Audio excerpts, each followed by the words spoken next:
Hey YouTube, today I'm going to be talking about Code Vein 2.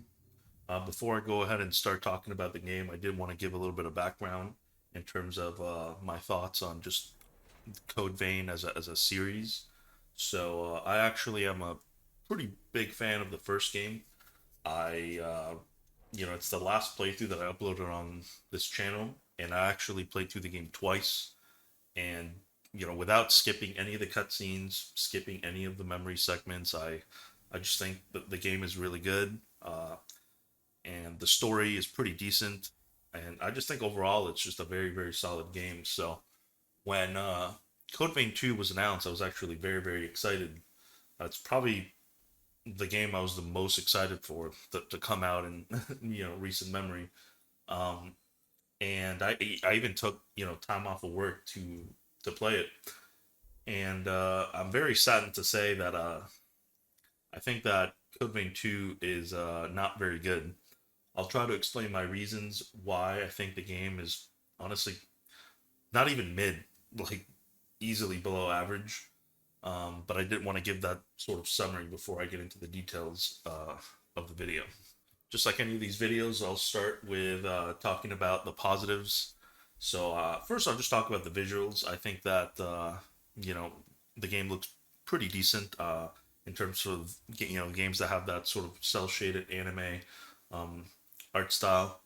And one small thing that I'll say, and I kind of mentioned it in my Code Vein 1 video, is that the art style in general is just a little bit different. Personally, I like how Code Vein 1 looks a little bit more, but I'm not going to sit here and say that Code Vein 2 looks bad. Um, it's just a preference thing. But I think generally speaking, when the game, assuming the game ran well, which is just another issue, which I'll get into in a bit, assuming that there was no performance issues, I think the game looks pretty decent. I think that the character designs are pretty decent. I mean, they all look very anime-ish, and you know, they have like very crazy outfits and stuff. I do like the character designs. My only small issue, and again, this is subjective, is just these like metal-looking markings on their face. I guess all Revenants have that in the Code Vein 2 universe. Again, I'm not gonna rant too much about it. I mean, it's a small thing. But generally speaking, I like the character designs. I think they look good. And, I feel like the animations are fine. I do think the running animation looks a little weird. I got used to it towards the end. Again, it's like a small subjective thing, but generally speaking, animation wise, I think the game also it does a good job. Another positive is the music. I think the music is actually quite good. There's some songs that are, I think, really, really good. I really like the Franz boss fight theme, which is like the first sort of, I would say, major boss that you fight. I think the song is actually really really good.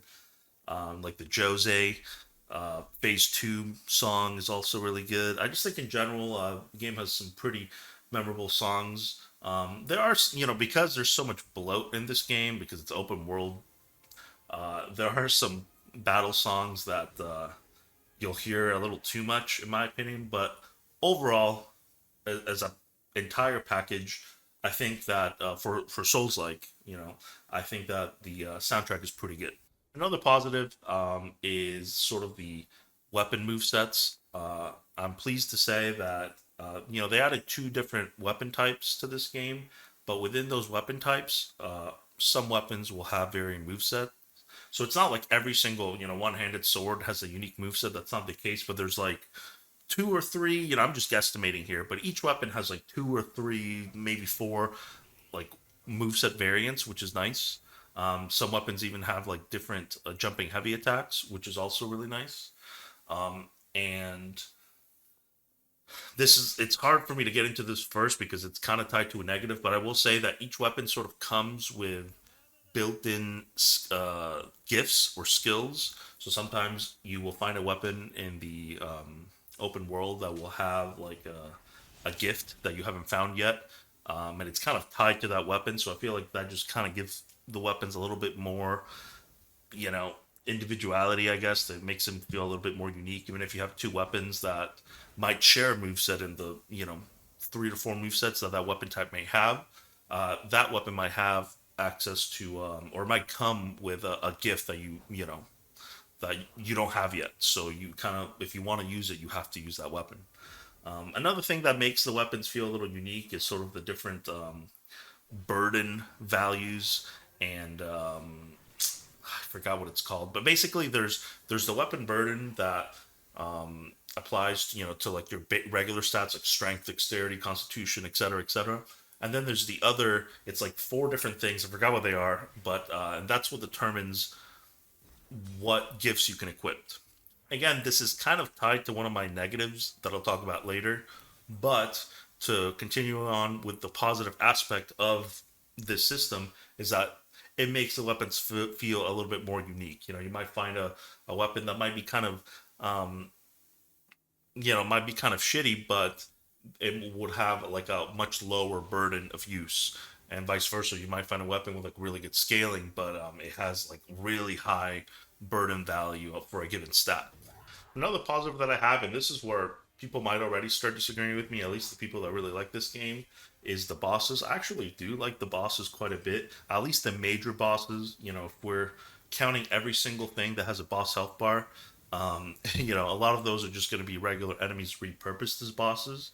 I actually recently just edited a video of every encounter that I could find in my entire playthrough with something with a boss health bar. And yeah, a lot of it is just literally recycled enemies. But if we're talking about the major bosses, I think they're all pretty good. I don't really have one that I really hate. There's no like fire giant. You know what I'm saying? There's no Great Chingadang from Wukong for anyone that's played that game. There's no boss, in my opinion, in Code Vein 2 that is just so horrible that I have to talk about it. I think overall, the bosses are pretty good and they're actually quite fun to fight. And depending on how powerful you are, they pose a pretty good challenge. This kind of leads into one of the issues that I'll talk about later, which is just tied to the open world, because I feel like it's just very easy to, you know, get overpowered or do things out of order. But assuming you're appropriately powered for a boss encounter, the bosses, in my opinion, tend to be pretty fun. Another positive that I forgot to talk about in my Code Vein 1 video, this is just for both Code Vein 1 and Code Vein 2. The character creator is pretty good. I do think it's a little bit overhyped by people. I know that anytime I see sort of opinions on this game, everyone says that like the character creator is the greatest thing ever made. And personally, I don't think that's the case. I think it's pretty good. But other games like Dragon's Dogma 2's character creator was also really good. And even like Neo's is pretty good. I mean, Neo doesn't have the outfits, but Code Vein also just doesn't have like the face sliders that other Souls likes have when it comes to making your character. But just to keep it on the positive side, I think the character creator is most certainly like a solid 8 or 9 out of 10. But I don't think it's like this perfect character creator with no flaw either. Another positive about the game, before I start going to the negatives, because I have so much to say for the negatives, is how Code Vein 2 handles its sprint. So, for one, when you are not in combat, you are able to sprint without using stamina. It's something small, but it just makes running through the levels so much better. Is something that, in my opinion, every Souls like should do. And another thing is the way the game just handles sprinting in general in combat. So, surprisingly, there's quite a bit of Souls games that you are not able to run while you're locked onto an enemy. You almost have to unlock on, and then you kind of have complete control over which direction you want to sprint. And Code Vein just happened to perfect this because it's very smooth. And sprinting is also a toggle, and there might be a setting to make it not a toggle, but for me it was a toggle. You just press the control stick down and you're in sprint mode, and then you just press it down again and you're out of it. But in this game, you are able to sprint while locked onto an enemy with no limitation at all. I mean, you're still using stamina. Like when you're in combat, you're still going to use stamina, but sprinting is very smooth. So I have to give the game credit for that. If there is a takeaway, in my opinion, for any future Souls likes to take from Code Vein 2, is how it handled sprinting in combat. I think this game did a very good job at that. That's about where, unfortunately, it ends with the positives. So I'm gonna start with the plenty of things that I really don't like about this game. First of which is the open world. Now I don't know. I'm sure I've mentioned it before in some of my previous videos, but I'm personally not a huge fan of open world games. Like I am by no means an Elden Ring shill either. I think the combat in Elden Ring is pretty good, and I think it has some very good bosses. But I also don't like the open world in Elden Ring either. If I'm being honest, out of the three Souls-likes that exist as of me making this video that have an open world, which are, Code Vein 2, Elden Ring, and Neo 3, I find Neo Three's open world to be the most tolerable, the most enjoyable, and that's mainly because Neo Three's open world is almost like a very large level with many different branching paths. Neo Three's open world doesn't have a ton of very large open fields with nothing on them. Neo Three's map is kind of just this big map, but there's just multiple ways that lead to another branching path, that lead to another branching path, and you're just kind of basically going from point of interest to point of interest and opening up the map. And unfortunately, when it comes to Code Vein, it took a lot of notes from Elden Ring's open world, and there are a lot of sort of open fields with very little on them. And I think that for all the sacrifices that surely must have been made to create this open world, it is certainly not worth it. I think the open world is honestly, very sparsely populated. I think that Code Vein 2 doesn't have enough assets to populate the open world to make encounters feel unique throughout the entire experience. And frankly, I feel like, and I'm kind of making an assumption here, I feel like part of the reason why the game runs so bad, why the game runs like shit, is because of the open world as well. To me, and I haven't really like made like a spreadsheet and really like compared exactly how many enemies there are in the game and how many bosses and stuff. But to me, just I'm going off a feel here. It feels like Code Vein 2 has similar content to Code Vein 1, but instead of being a more linear level based experience, it is now this open world slop. And the more you play the game, the more you start seeing things be recycled to the point where, one playthrough of Code Vein 2 is like the equivalent of multiple playthroughs of like Code Vein 1 because you fought the same things so many times over and over and over again that by the end of the game you're just praying for this shit to be over. Now I have to talk about traversing the open world again. It's impossible to not compare these three games together. Again, they're the only three open world Souls likes, as far as I know, that exist right now. Between Code Vein 2, Neo 3, and Elden Ring. And I think Code Vein 2 does absolutely the worst job out of the three when it comes to navigating the open world. In Elden Ring, you have the horse. In Neo 3, you just run everywhere. And in Code Vein 2, you get the bike. You would think that the bike that can fly would be the coolest thing out of the three. But unfortunately, the bike really, really sucks to control. And another huge issue with the bike is that it cannot properly handle the like rugged terrain in certain areas. So like the moment that you get to a part of the map that has like a lot of geometry on the ground, you're literally just better off getting off of the fucking bike and just walking there because the bike will get stuck and all this little like geometry on the ground. It's so garbage. And the other issue with the bike is that it's slow as hell. It's so hilarious how I feel like out of these three open world games, Neo 3 gives you the fastest traversal. And in that game, you're literally just running. You're like Naruto running everywhere. And in Code Vein 2, you get a freaking motorcycle, but it goes at like 20 miles an hour. And then if you happen to be going up of a slope, like there are certain parts of the map where, you're going up like a mountain. And going upwards provides a very significant speed penalty to the bike. So once again, you are just sometimes just better off running places instead of using the bike. The other issue with the bike is that it like takes damage. So you'll run into like a car or something or a railing, and the bike will take damage, and sometimes you'll get forced off the bike just to get back on it. It's so cumbersome to traverse the open world that it just really makes it so much worse. Like I feel like the open world's already dog shit, but you add the bike, and it's just 10 times worse to the point where I think this is like one of the worst open worlds I have played through. And it's kind of funny because like I like Neo 3. I actually had a very good time in Neo 3, and sometimes I wonder if the reason why I'm more leaning to Neo 3 or why I like Neo 3 is because I played that game right after Code Vein 2, and it's just like Code Vein 2's open world was so shit that it was such a breath of fresh air to play Neo 3 that, like you run really fast to places. You don't have to deal with this dog shit bike. You don't have these giant open areas with nothing on them. So I just can't stress how awful, how god awful the Code Vein 2 open world really is.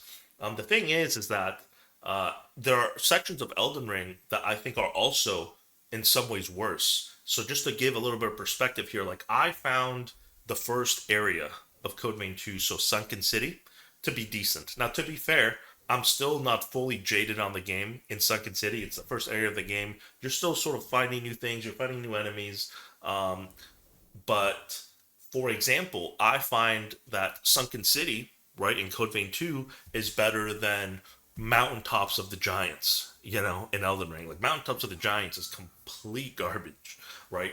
But for example, like, I think that Limgrave in Elden Ring is better than Sunken City in Code Vein 2. So it's not, I don't want to say that, like, every single place in Elden Ring is better than Code Vein 2. I will say that overall, just judging the open world, I would rather be in Elden Ring's open world than Code Vein 2's because at least the horse feels pretty decent to control. But there are certainly, lows in Elden Ring that are much lower than some of the highs of Code Vein 2, if that makes sense. But overall, out of the three open world Souls likes, Code Vein 2 is easily the worst one, especially in regards to just the open world itself, what's how the open world is populated, and traversing it. Another issue with the map of Code Vein 2 is the elevation, and you don't really start running into this problem until you get to the second area, which is Corroded Scar. So, for example, the material that you need to get potion upgrades is actually marked on the map, which I think is a very good thing because, like, are you really going to explore every single possible nook and cranny of this giant ass map to try to find these potion upgrades? Like, at least when you go to your map, you see this little diamond on there and you know that, there's something important there. The problem is that this diamond shows up, you know, regardless of what elevation you're in. So, like, there are parts of the map that are like underground or maybe above ground. So you will see this diamond on your map and you'll be like, okay, let's go get the potion upgrade, and there'll be nothing there. And it's just very annoying. It's just very annoying and frustrating. And I can't tell you how much time I wasted just like doing all this stupid shit, just trying to see if I like, am I screwing up? Am I supposed to jump off this ledge into this cliff or something to get this material when the entire time it was just underground, um, or in like an entire different time era that like was not accessible in the instance that I was in. So the elevation, like they could have at least, in my opinion, just make that diamond not show up unless you are in the same instance that you can get it. You know what I'm saying? Like that was extremely annoying. Another thing that happened to me as well is that sometimes you'll see these structures on the map that look like a point of interest, and you would go there and there'll be nothing there. So I'll give you a good example. Is in the third area, the forest. There's like this place in the map. It's called like Apartment Annex or something, right? And when you go near it, it has like a title card. You know what I'm saying? So I'm thinking like, oh well, this place is a named area on the map, and I go there and there's nothing fucking there. It's not. I've probably wasted like 20 to 30 minutes just trying to figure out like how do I access this area? You know what I'm saying? Like, and there's like this sort of mountain near it, so I'm like trying to like jump into the roof and shit to like, or or jump into like a balcony of this like rundown apartment complex to try to like figure out like how do I get in here? When, as it turns out, it was just a boss arena for a quote unquote boss tied to a side quest. So stuff like this just like was really just annoying, because I'm trying to be thorough here and not miss anything important.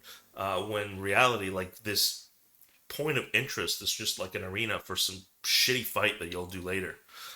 Maybe that's just an open world, that's just in every open world. Maybe it's just me, but you know, that happened multiple times. Like we're talking the elevation, for the potions. We're talking about these named areas that you can't access. Like for example, once you get to Xenon, which is like the fourth hero, he has these three labs hidden, right, with three recycled quote unquote boss encounters. And for the entire time I was playing this in the early game, I kept seeing these doors that like I was like, man, like how do I get in here? And it turns out that it was just a shitty recycled dungeon to fight these shitty recycled mini bosses for the story later. Again, maybe I'm unreasonable in this complaint, but at least for my own enjoyment of the game, I was not a fan of this. Now I'm going to talk about the combat. This is the part where I'll never forget. Like when this game first came out, again, I was so excited for this game. You have no idea how excited I was for Code Vein 2. And I would see these streams, people are like, oh yeah, the combat is so much better. The combat is such a huge improvement. And I can say that after playing this game, I don't know what the hell these people are saying. Um, like I think they're crazy.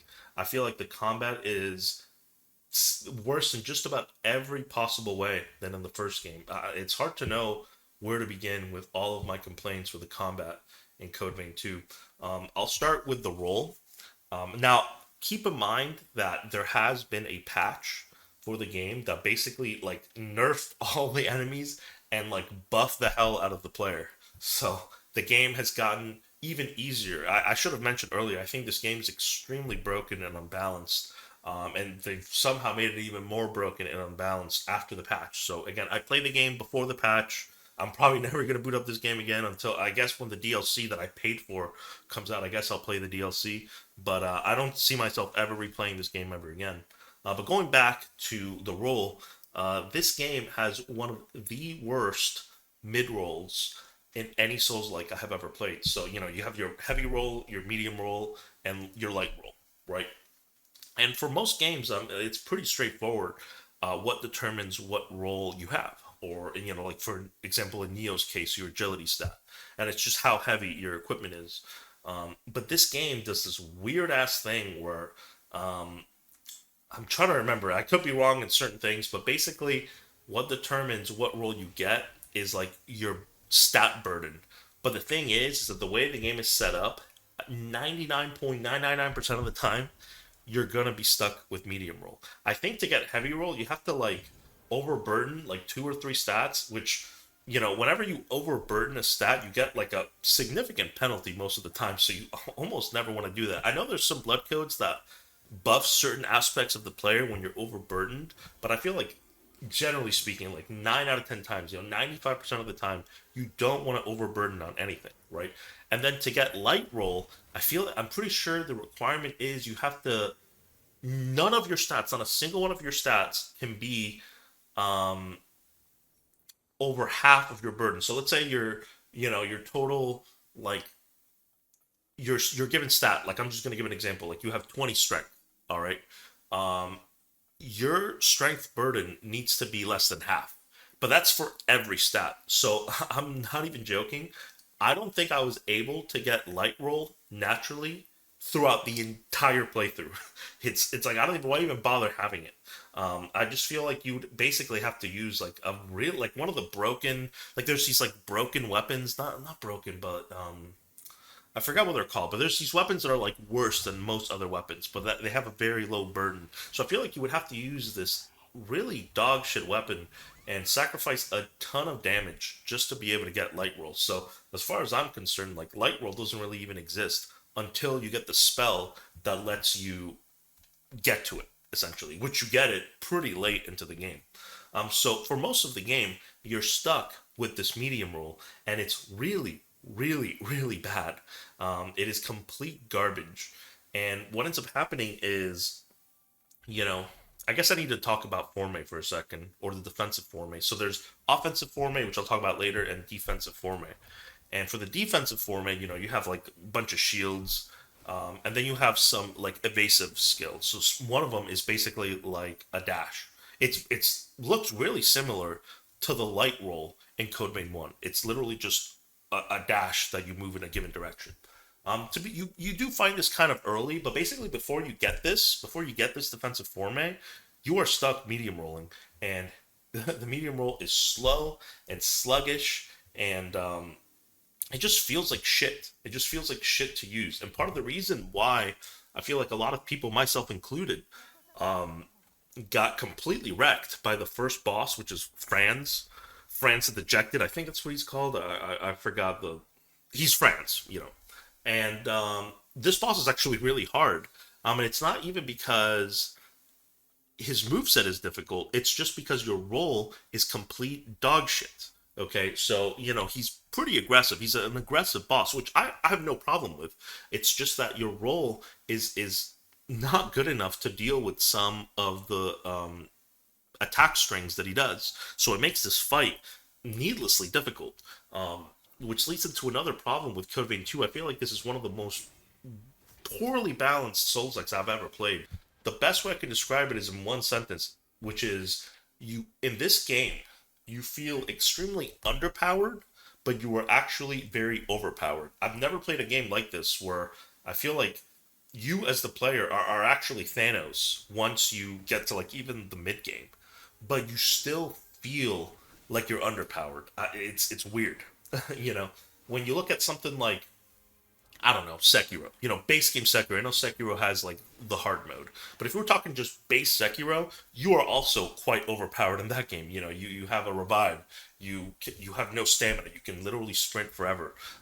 The parry, the perfect block timing window is very very lenient. So I would say that Sekiro is a game that you are pretty overpowered once you understand like just the basics of the game, but the game also feels very smooth to play. Whereas Code Vein 2, you are also quite overpowered, but it feels like shit to play. It's just the best way I could describe it. And part of the reason why this is because your role is complete dog shit.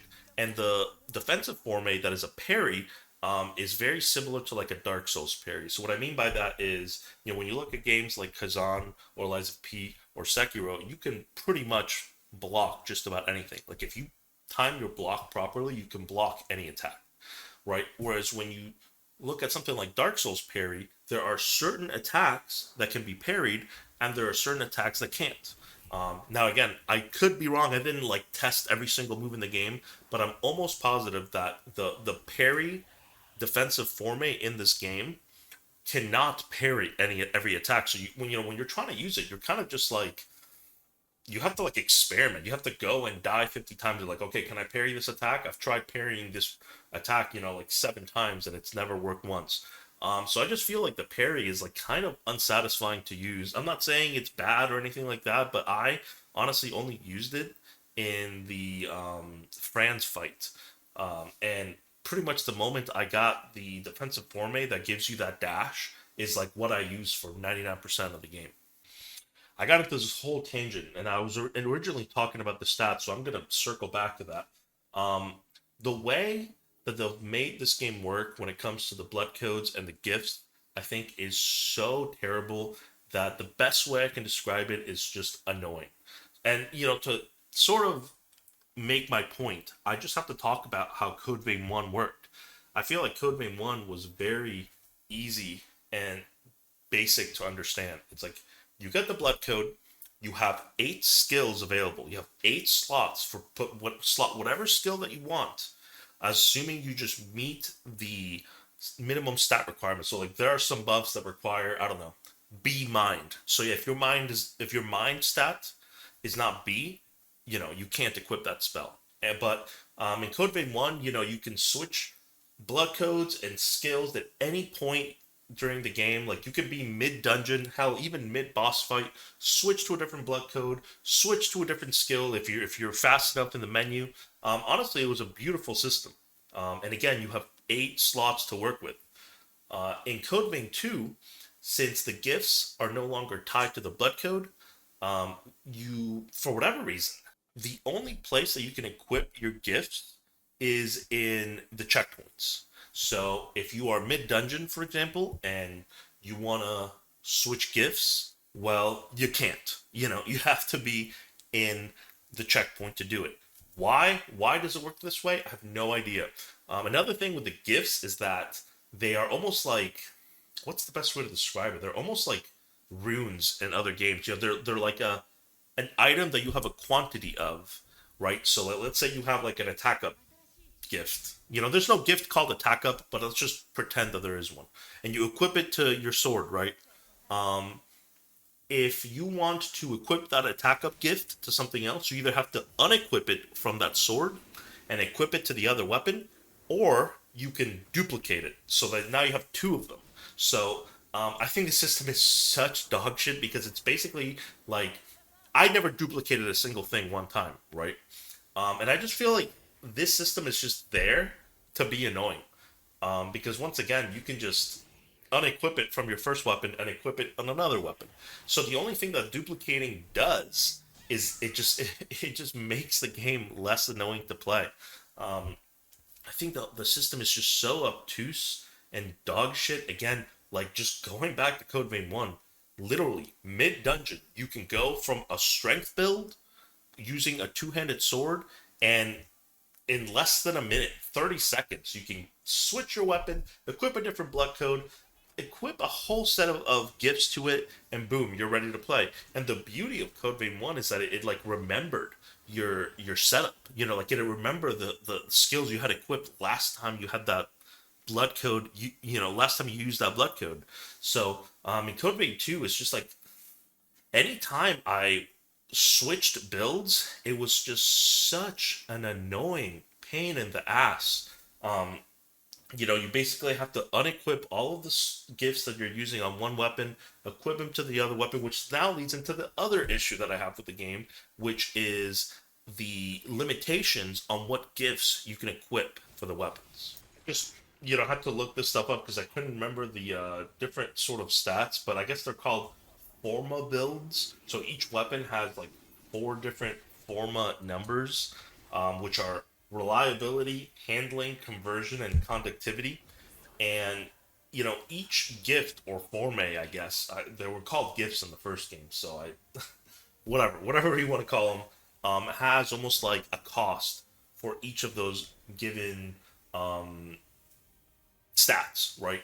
So, like for example, let's say you wanted to equip four buffs. You like using buffs, so you go to like your attack up, and maybe you'll equip like a buff that makes you use less stamina. Maybe you want to equip a buff that gives you elemental resistance, whatever. Well, you can't, right? Because each like usually buffs all have like the same, they're all tied to like the same stat, right? I'm pretty sure it was conversion. Let's just, for argument's sake, assume that it's conversion, right? Like conversion is the stat that is there for buffs, right? So if you're using a weapon that has like a conversion, a low conversion or even an average conversion rating, you'd be lucky to equip maybe two buffs, right? So it's like not only is this game overly restrictive on when you can equip these gifts, you can't even equip what you want. So oftentimes, like I would always usually have the same set of forme or gifts equipped because you just don't have a lot of room to mess around with all these other forme that are in the game. Um, so you get basically like maybe two buffs if you're lucky, depending on the weapon. You get like one weapon active, and maybe like one projectile, one magic projectile. But the problem is that if you're going like a strength build, right? Like I don't want a projectile. I don't like this blood code or this class doesn't have a high willpower scaling. So, you know, like a projectile is basically useless. So I think this whole system is just so shit and annoying every time I swap weapons, which once again, like in my opinion, one of the things that makes Code Vein its own sort of unique type of game, what gives it its identity is the fact that you can freely switch between classes very, very quickly without, with almost no cost at all. I mean, like you don't have to use like a Book of Reincarnation like in Neo or a Larval Tier like in Elden Ring to change classes. It's just like you can do it on the fly. The only limiting thing is upgrading your weapon to current level, maybe like switching your blood veil, at least in Code Vein 1. But in Code Vein 2, you have all of these things that are stopping you from playing the game how you like. So again, you can't get Light Roll naturally. It's just like almost impossible. You can't equip the gifts that you like because of these Forma build stats. And also, you only have access to 4 skills, right? Each weapon only has 4 or gift slots. And the only way to get another 4 is to get your jail, which your jail is basically what the blood veils were, or at least in terms of the attacks of the attacks that the jails do are the attacks that were tied to the blood veil in Code Vein 1. So for like a huge chunk of the beginning of the game, you you have 4 skills. So you have half the skills that you had in Code Vein 1, and you can't even equip the ones that you want. So like, again, most of the time I had 2 buffs, like 1 weapon art, and like a projectile to draw aggro from enemies. So it's like it's just boring. It's why is it so restrictive? I don't understand why impose all of these restrictions on this system. Like it was so good in the first game, and it's so dog shit in this game.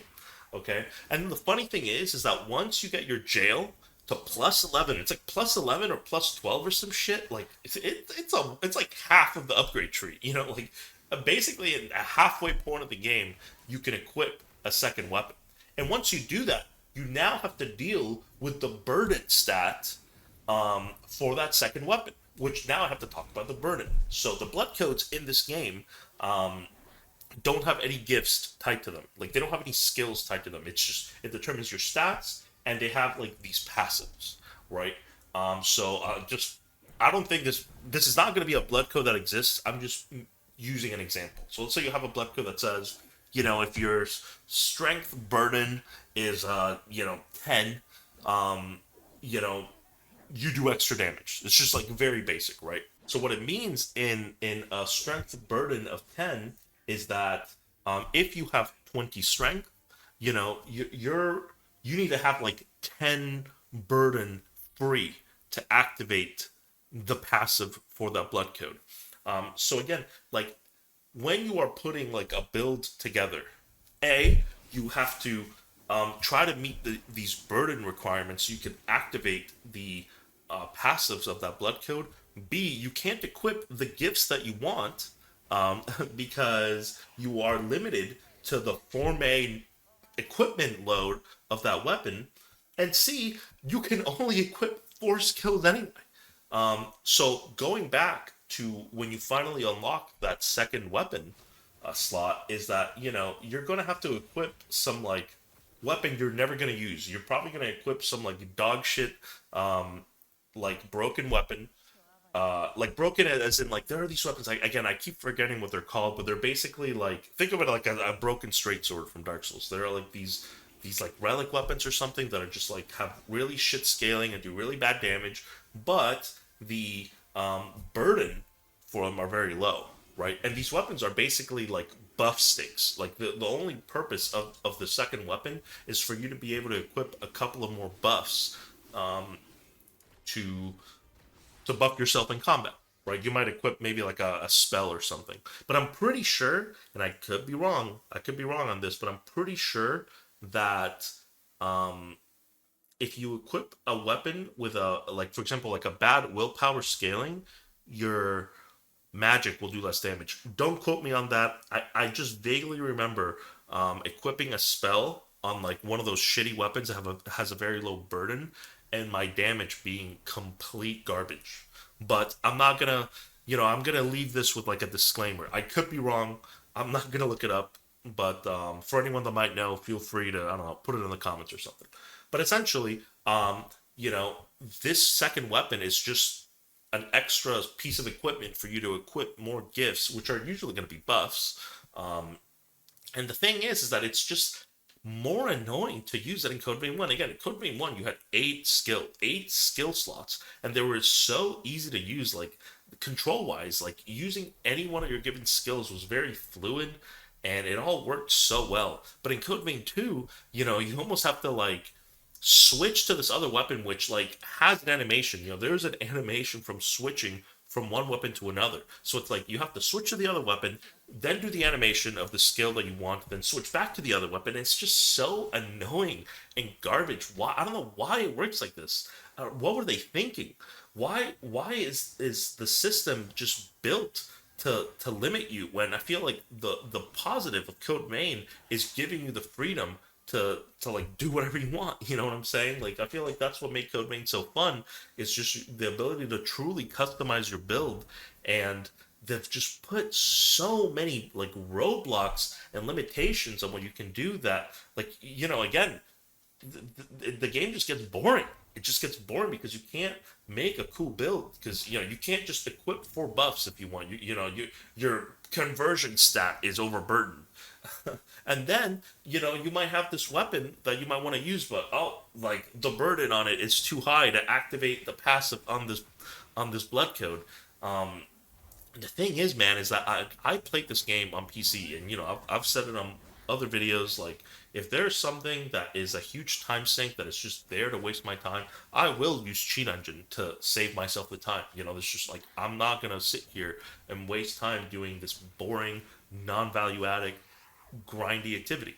But I can just imagine like someone playing this on console, and it's like you've dumped all your resources, you've dumped a huge chunk of your resources into this weapon, and it's like only to realize, oh, I don't meet the 10 or 12 or whatever burden to activate. This cool sounding passive for this blood code, or worst case scenario you're like, oh shit, I'm now overburdened on the stat, and like I have this massive penalty to one of my stats. I remember this was like really early on. This is like before I even really like wrapped my head around how the system works. And I remember I was like, I forgot what stat I was burdened on. It might have actually been strength, and it was one of the stats when you're overburdened, it basically makes your roll worse. So I was actually fat rolling, and I was fighting one of these like big ape enemies, and it was just like so unplayable. Like the game felt so horrible to play, which was my fault for not understanding what was going on. But the point I'm making is that for most stats, the overburden penalty is not worth it. Like it's usually pretty bad. Another thing I should have mentioned uh, as to why I think there are all of these roadblocks and restrictions to how the gifts or the spells work is because they do not have a cooldown. Now, going back to Code Vein 1, using Louis' Hasten spell as an example, this was a very powerful spell, right? Because it could bump you up to that next better tier of agility, or how you would roll. So if you were medium rolling, you would now be light rolling. And the light roll is very, very strong in both Code Veins. However, when this buff ran out, it went on cooldown. So you still had to survive, whatever combat encounter you were in while this was on cooldown. And the thing with Code Vein 2 is that there is no cooldown in this game. So, the moment that you activate a buff, you basically can potentially have permanent uptime on it. And I feel like I would have much vastly preferred the Code Vein 1 system because I would rather have the skill go on cooldown than having to deal with all of this extra bullshit that you have to deal with in Code Vein 2 to equip these spells. Again, like in Code Vein 1, if you wanted to have 4 buffs equipped, you could do that. You could have 8 buffs equipped if you want. And that's just not something you're going to be able to do in Code Vein because of all these limitations. The other issue is that in Code Vein 1, you gained Ichor, which is basically the mana or the resource to use these spells just by hitting enemies. And in Code Vein 2, that is no longer the case. This was very hard to get used to at the beginning. And the way you gain Ichor in this game, with the exception of certain blood codes, like I know there is one of Josie's blood codes actually gives you the ability to earn Ichor by hitting opponents with the added penalty that if you're full Ichor, you take damage. This was actually really funny because at some stages of my playthrough, I would just exit a checkpoint, fight an enemy, and realize I'm almost dead. And it's because I didn't realize that I was taking damage from the passive in Josie's blood code. Um, but regardless, like 99% of the time, the primary way you're going to get Ichor in Code Vein 2 is by hitting your opponents with jail. Now, I still could be wrong in terms of how I understand how it works, Because it's honestly quite confusing. So Code Vein 2 has a bleed stat. And I believe this stat, you can visually see it on the enemy when they have all these like scars on them after you hit them. And the more bleed you've inflicted on them, the more Ichor you're going to get back when you use the jail attack.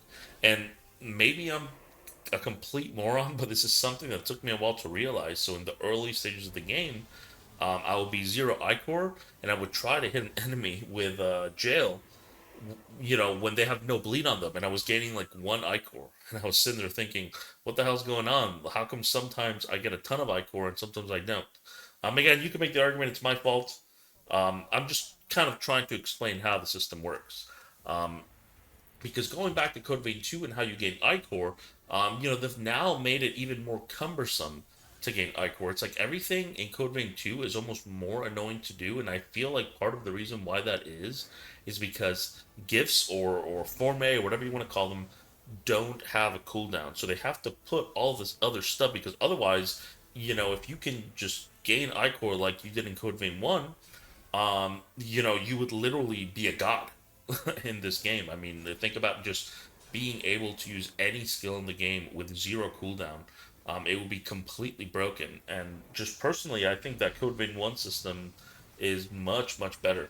I found Code Vein 2's just this entire iCore, jail, forme, burden system to be just overall more annoying than anything. And yeah, I'm not a fan of it. So just to summarize, like again, even me playing this game with Cheat Engine, um, really being able to like freely upgrade a weapon to whatever I wanted, it was still so annoying. Like I feel like if I was playing this on console, I would have just stuck to one weapon the entire game because like do you really want to risk like screwing one of these things up? And it's just like the opportunity cost for screwing up is just such a pain in the ass, especially if you're using like upgrade materials that are not in the shop yet, that you've just found in the open world. And again, you upgrade this weapon that might look cool, only to find out that you're slightly off the burden requirement to activate the blood code, or you're overburdened, or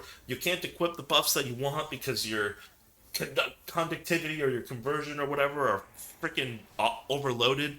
It's just so dog shit. I think the combat, this whole system is complete garbage. I absolutely hate it. And this now leads into the boosters. So the boosters are basically like the rings. They're just these things that you can equip, and they'll give you like slight, you know, buffs basically. So, for example, there are boosters that might give you like plus on a given stat. Like I think you get some pretty early that will be like plus two strength or plus two dexterity, plus two to whatever given stat. But there are some that you can craft from the vendor lady that give you plus five, right?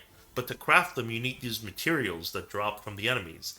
And guys, like these fucking enemies can drop up to like two different things. I think each enemy can drop either up to two or three different materials. So, again, just I'm just gonna paint a picture here. You got the blood code you want to use, you got the weapon, and you are like three three stat points from like actually activating the blood code. You know what I'm saying? And you've used your booster. You just need like one or two extra points. So you go to the shop. You're like, all right, I guess I have to craft this booster that gives me plus five strength, so I can actually use this. And now you have to go farm these enemies. And again, like the enemies can sometimes drop their weapon, and they can drop the material that you don't need. And guys, you need like multiple of the material. So let's say there's like I don't know. I'm just making this up, like a demon horn and demon claw, right? And to make this freaking booster, you need like three horns and five claws. And you're farming this enemy, and he's just not dropping the specific material that you need. It is so shit. It is just such a blatant waste of time. It's just I feel like this is like filler content in an anime.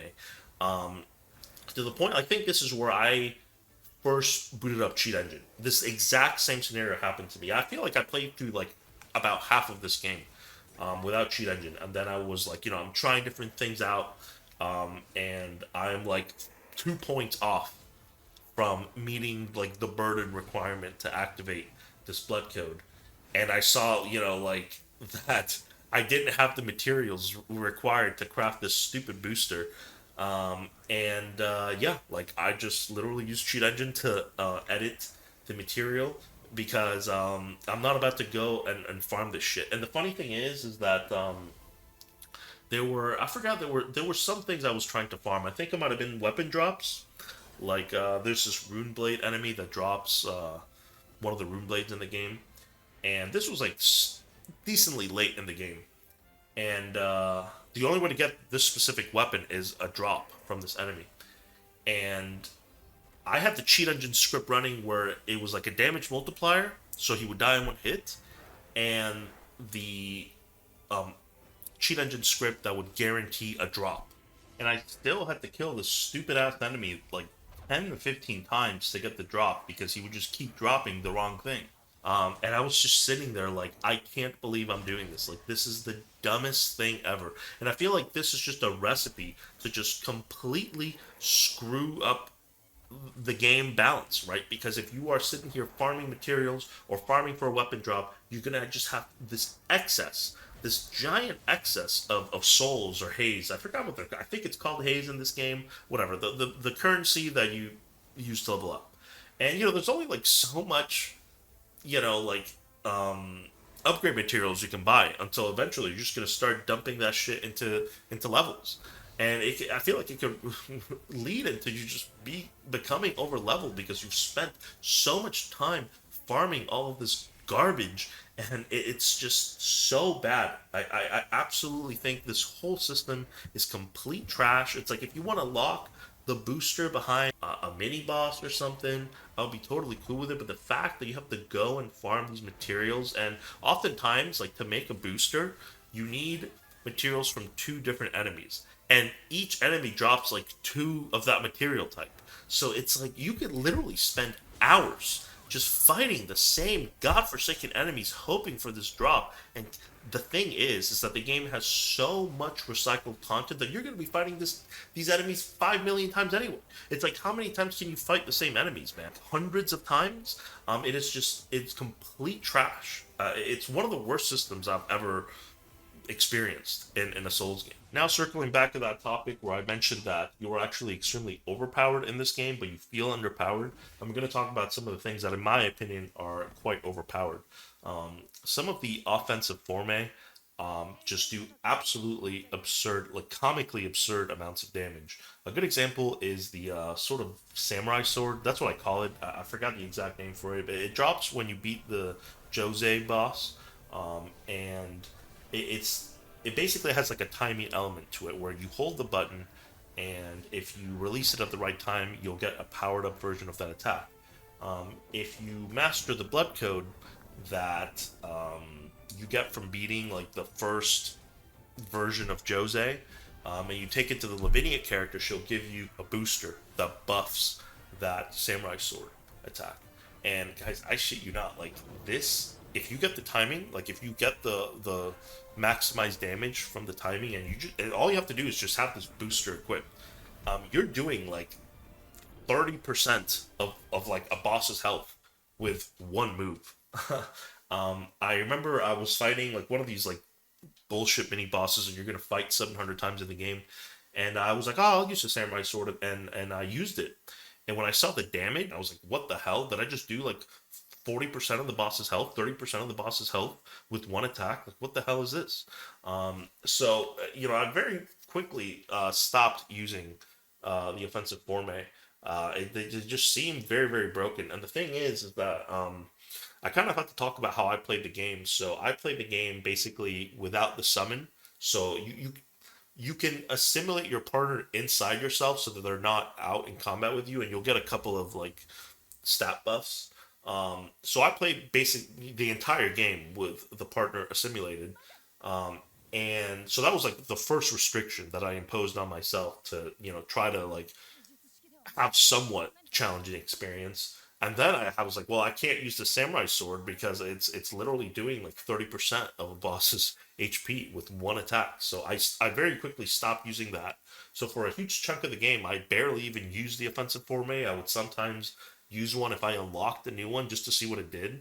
Um, and then there's the revive. So this was also something that was in Code Vein 1, but the revive only triggered when you brought the partner with you. So in Code Vein 2, you have no way to dismiss the partner like you could in Code Vein 1. I on the promotional material before the game came out, I was like, well, that's fine because you can just assimilate the partner into yourself and you can still play the game solo. But the problem is that the res now happens every time. So there is no way to turn off the resurrect. I find the resurrect to be extremely broken. I mean, in Sekiro, yes, you can revive. I think up to two times. It might actually be once. Let's just, for argument's sake, assume that it's two times, even though it might only be once. Um, there's still a hard limit on how many times you can resurrect yourself. In Code Vein 2, like you can res in a given fight like five or six times. I think every time you die, like your HP reaches zero. I think either like the HP that you resurrect with gets lower every time, or maybe the cooldown increases a little bit more. But you can like literally screw up against a boss like a million times. Like the margin of error is so huge that it's honestly a little bit comical.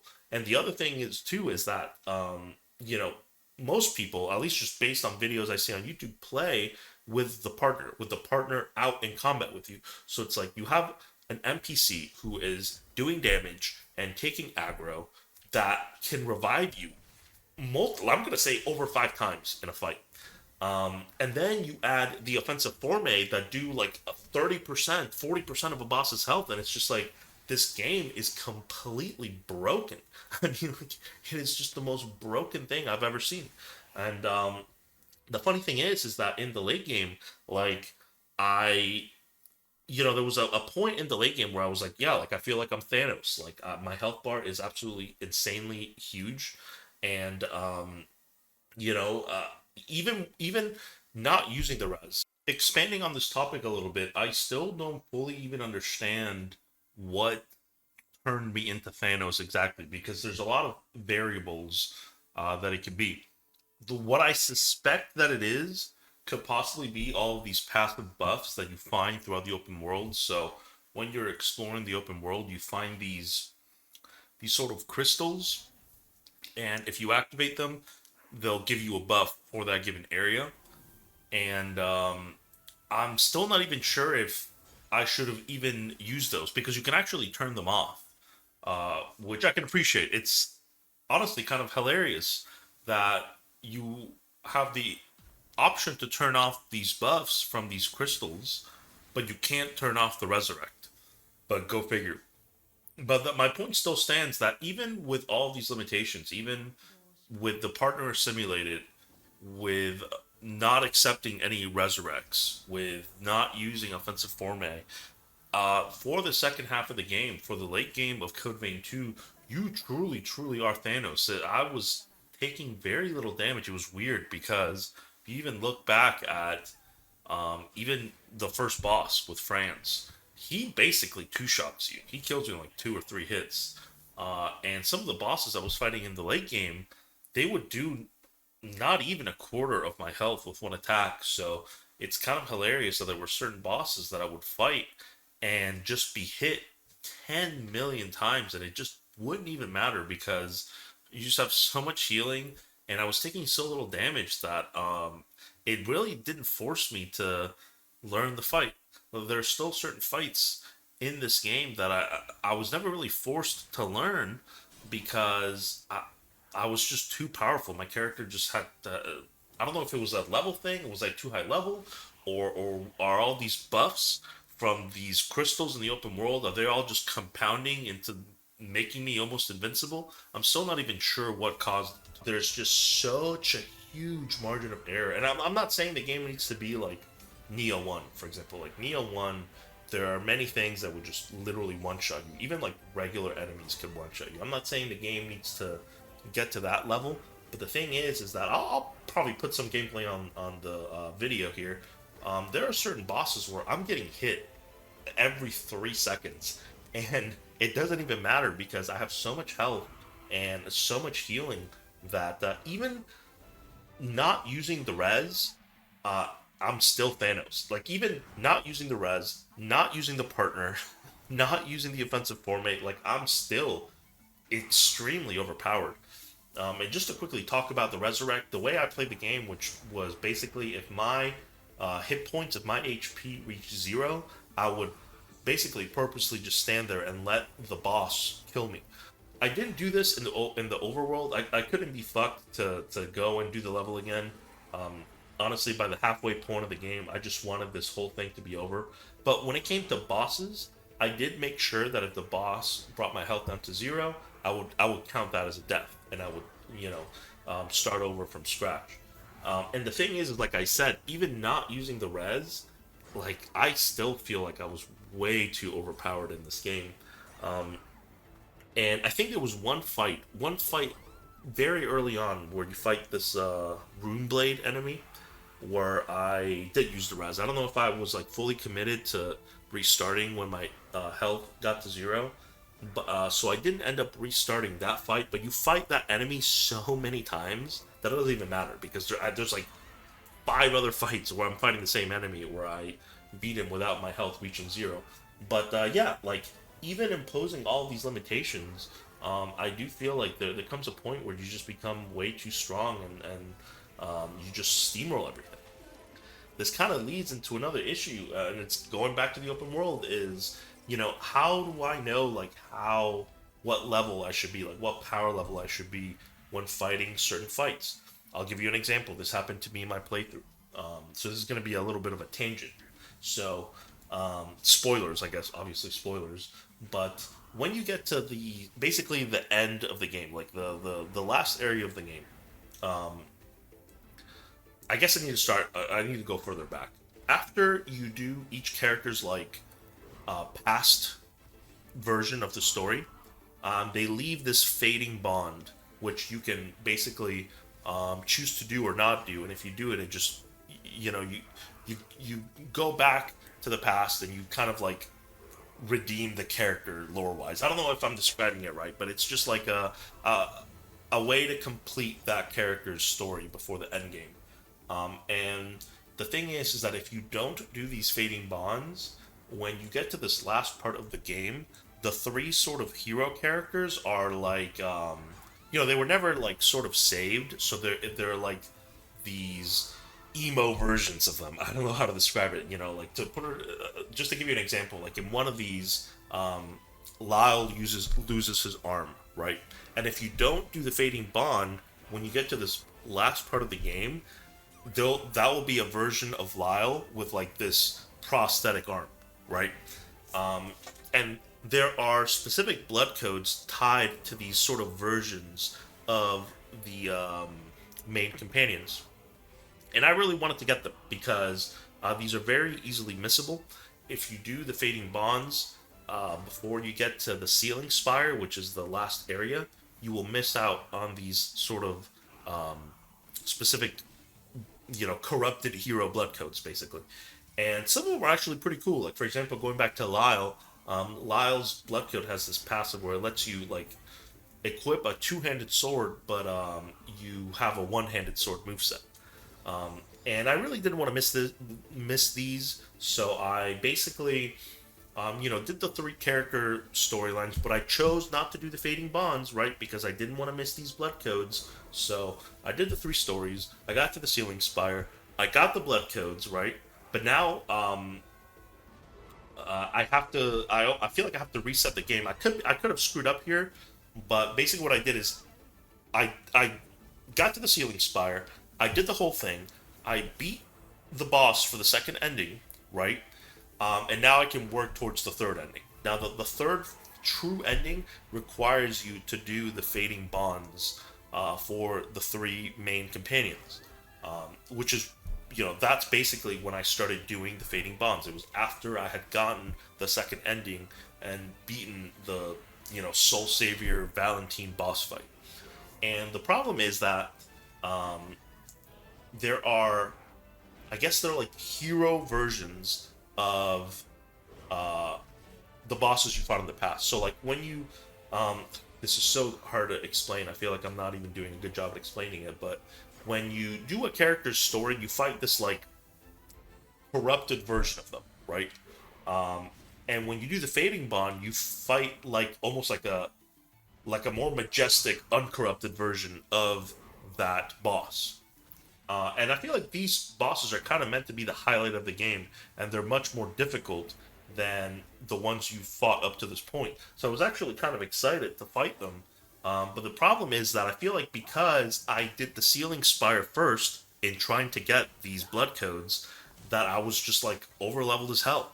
And all three of these fights, like I think it's like Hero Holly, Hero Jose, Hero Lyle, all three of these fights were just cleared like in either first attempt or second attempt. I think the hero Jose took two tries and Holly and Lyle took one try. And like I'm not good at these bosses. Like I could not sit here and tell you a strategy to beat these bosses. I just think that I had so much health and I was just so overtuned and over leveled for these encounters that I kind of like ruined them for myself by trying to get these blood codes. And if I could, if I could go back in time and give advice to myself, I would tell myself that, like, hey man, just get the mod from Nexus Mods that lets you populate the shop with whatever you want, and just buy the blood codes and go do the fading bonds first, so that you are more appropriately leveled for these. Because I really do think that I was just too overtuned. Like I was just too high level to the point where these bosses were like easier than than they should have been, right? And something similar to this happened to me in my first playthrough of Elden Ring as well. Like I'll give you an example. In my first playthrough of Elden Ring, I didn't know about Volcano Manor, so when I was near the end of the game, I looked up the areas to see if I missed any. Sure enough, I see Volcano Manor. I'm like, oh, I haven't been here. And by the time I got there, when I did Volcano Manor for the first time in Elden Ring, I was so over leveled for it that it just like ruined the entire area for me. The same thing happens in this game where I kind of fucked myself over by trying to get these blood codes, because now I was too over leveled for the fading bonds. This kind of leads too into the weapon upgrades. So this is one of those games where there's a finite amount of weapon upgrades to get your weapon to its maximum upgrade path, which is plus 20.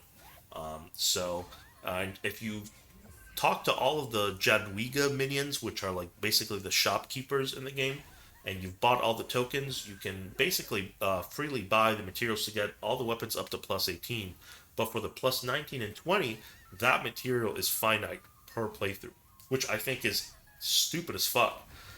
So sure enough, I use Cheat Engine to, you know, get any weapon I want to plus 20. Because in reality, if you are doing a playthrough of the game, you're probably just going to get your main weapon to plus 20 and you're going to be a plus 20. But again, I wanted to be able to constantly switch. I wanted to be able to, you know, once I mastered a blood code, I wanted to be able to try another one.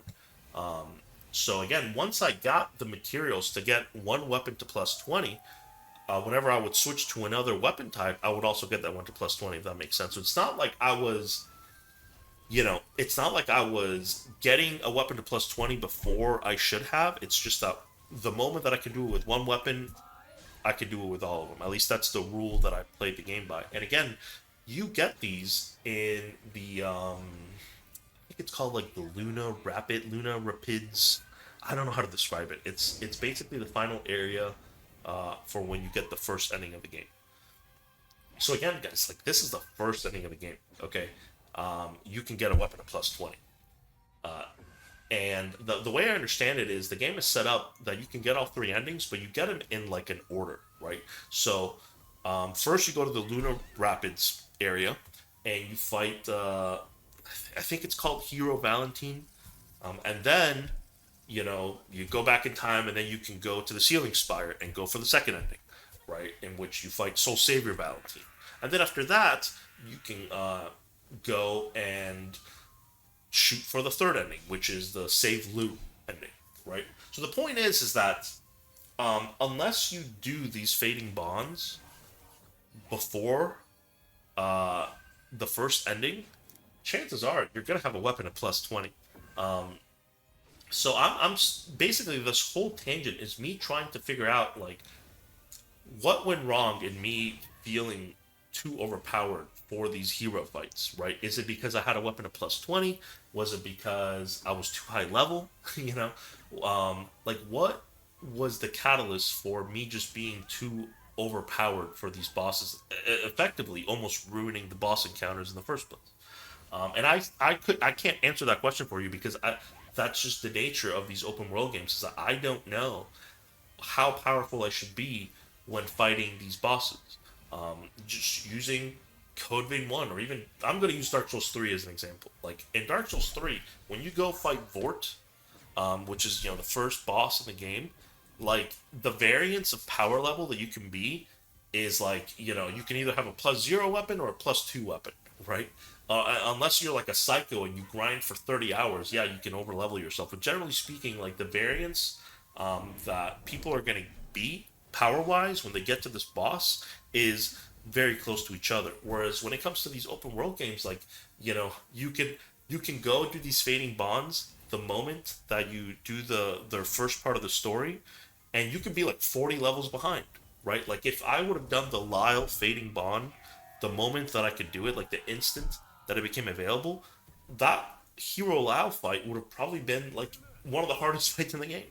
And that is my issue with this open world game design, this open world design for these Souls likes, is that I don't know how powerful I should be to make the boss fight feel balanced, and you kind of just have to guess. Obviously, in my case, I was too overpowered for it. I do think that if you did the Lao fading bond immediately after you finish the Lao story, there's a chance you might be underpowered for that fight, and that fight might be the hardest fight in the entire game. And I just feel like if the game was linear, like Code Vein 1, this whole issue wouldn't exist. Like in Code Vein 1, there's like a pretty linear path from when you start the game to when you finish. It's not like you can fight Skull King, you know, before the poison butterfly. It's just like not a thing. You know what I'm saying? Um, and I just really think that had a very big negative impact on the game for me. Is that unfortunately I fucked myself out of experiencing certain boss fights by doing stuff out of order. I probably should have talked about this earlier, but I'll have this section talking about the jails. I'm not really a fan of the jails, and the biggest reason why I don't like them is because they have very, very long animations, and it is the only way to get Ichor. So it almost feels like you're forced into using these slow, sluggish attacks to gain your Ichor back. And oftentimes, when I would use the jail attack, I would end up trading. And I guess it doesn't really matter that much just because you have so much health, and if you do any decent amount of exploring, you'll have a ton of potions. But it's just never satisfying to use these slow, sluggish attacks to gain your Ichor back so you can use your spells. So, to be honest with you, I didn't really use the jail attacks, or, really there were Blood Veil attacks in Code Vein 1. I barely used them. I would sometimes use them to increase my maximum Ichor during a dungeon, but that's about it. And in Code Vein 2 kind of forces you to use them. And maybe some people like them, but I'm not a fan of them. They were always just really annoying to use. I wish I could just gain my Ichor back by attacking the enemy, but unfortunately, I understand why the jails have to exist, because if you could just get your Ichor back by hitting the enemy, then you'd be even more overpowered. So just to recap, I've talked about how I greatly dislike the open world. I've talked about how I dislike the current blood code system in Code Vein 2. I think it's really bad. But unfortunately, that's not where the negatives end, because I also think that the story is also pretty bad. Now, I'm not claiming that the Code Vein 1 story is this masterpiece of storytelling that, that this is like Legend of Heroes tier, or like, I don't know, Chrono Trigger or something, or like, the JRPGs that are known for the story. I'm not claiming that Code Vein 1 story is a 10 out of 10, but I think it's solid. I think it's like a 7 out of 10. I don't know. 6.5, 7 out of 10. I think it's competent enough. It's interesting. The characters are enjoyable. And the thing with Code Vein 2 is that I feel like the story is just very, like, the best word I can think of is very amateur and very unfocused. I'll try my best to explain why I just could not get into it. Um, it's hard to know where to begin. The best place I could begin is sort of the foreshadowing that I feel like the developers did with the story very early on. I mean, a good example is right after you beat Franz. And honestly, the only reason I even have this topic to talk about is because I went to rematch Franz after I had beaten the game to get to beat the boss without using the revive. Because on my first Franz defeat, I did use the revive, so I really wanted to beat him, without my hit points reaching zero. But after I had beaten him, I watched that cutscene again. I watched the cutscene between the player character and Noah. And Noah said these things that I remember thinking at the time when I saw that cutscene that were really cool. And now that I have finished the game and gotten all three endings, I was sitting there watching that cutscene and thinking like, what the hell? None of this like ever happened. So when you beat Franz, Noah starts talking about how like there's like a group of people that don't like someone as hands-on as Valentine, and there's like this possible secret organization that wants to stop Valentine from doing what he does or whatever. And I remember when I first saw that cutscene, obviously like the day the game came out, I was like, man, this is really cool. I can't wait to see what these villains are because like I mentioned in my Code Vein 1 video, I really like Juzo Mito. I think Juzo Mito is a very cool villain, and I couldn't wait to see what kind of cool like edgy anime villain this game would have. And unfortunately, I feel like that was never realized, and it was really bizarre to watch this cutscene after having finished the game and gotten all three endings because a lot of this like foreshadowing that was done um, in this cutscene like never happened. I still don't even understand like when Noah said that there's like there's not everyone likes someone as hands on as Valentine. Like who is it? I still don't even know who it is. Is it Gobo? Because Gobo is like the closest thing to Juzo Mito in Code Vein 2. And Gobo is like a half baked Juzo Mito, and he's pretty much only relevant in the Jose story. Um, so who are these people that want to like stop Valentine from doing whatever? It's just like I don't know what the hell they're talking about. And this leads into my other complaint with this game is that there's really like no villain in this game. The villain is just this faceless like resurgence, and it just felt very lame because you're basically what's a good way to describe this? Like Fire Emblem has done this a lot, where these Fire Emblem games, for anyone that's played Fire Emblem, will have multiple versions, and the villains of whatever version you're playing are like the protagonists of the other version. Like a good example is like Fire Emblem Fates, right? If you're playing Fire Emblem Conquest, you're fighting the characters in Fire Emblem Birthright, and vice versa. And that's not exactly a one-to-one comparison to this game, but the things that you were fighting in this game are basically like corrupt versions of good guys. Like I feel like there's no actual villain to strive to defeat. The closest thing to that is Gobo, but he's only relevant in the Jose story. So the whole time, it's just I was just so bored. Like there was just no cool villain to really strive to defeat. There was no Juzo Mito like driving the story forward. So I just that element of Code Vein 2 story I thought was really really bad. The other issue I have with Code Vein 2's structure with the story is that the three main companions don't interact with each other, which is like honestly kind of hilarious. And the thing is that I feel like once again, I feel like the developers almost had like these plans for the story, and they just like gave up halfway through. Because when you are doing Jose's first part of her story, when you're doing Sunken City, Gobo shows up, right? Gobo shows up, which he's I thought it was like okay, this is cool.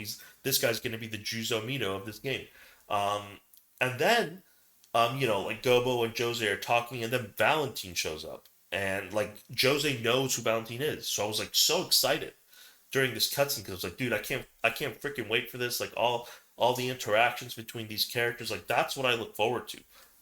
in these types of games. Like just to give you an example, and this is going to be a little bit of a tangent, is when Kingdom Hearts 3 came out, what excited me most about Kingdom Hearts 3 is to see all of these characters from the Kingdom Hearts mythos interact with each other, right? So I wanted to see Ventus and Roxas talk to each other because, they both look the same. So I was just dying to see more interactions with these characters that I find interesting.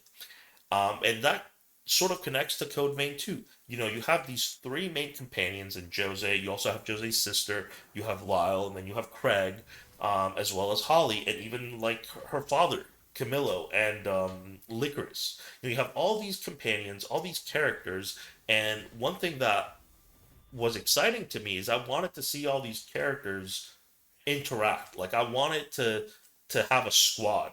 The best way I can describe it is I don't know, like One Piece. Like in One Piece, the Straw Hat Pirates, like they're all like one unit. And they all have a personality and they all converse with each other. And the thing with Code Vein 2 is that that doesn't happen. That doesn't happen at all. And like I don't even think Jose and Lyle said one word to each other in the entire game. Um, they're all so disconnected from each other that it was hard for me to care.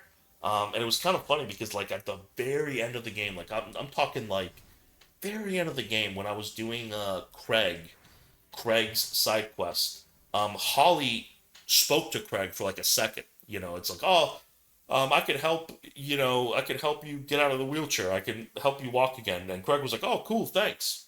And obviously at that point I was like completely jaded in this game, but I thought it was cool to just even see them acknowledge each other's existence.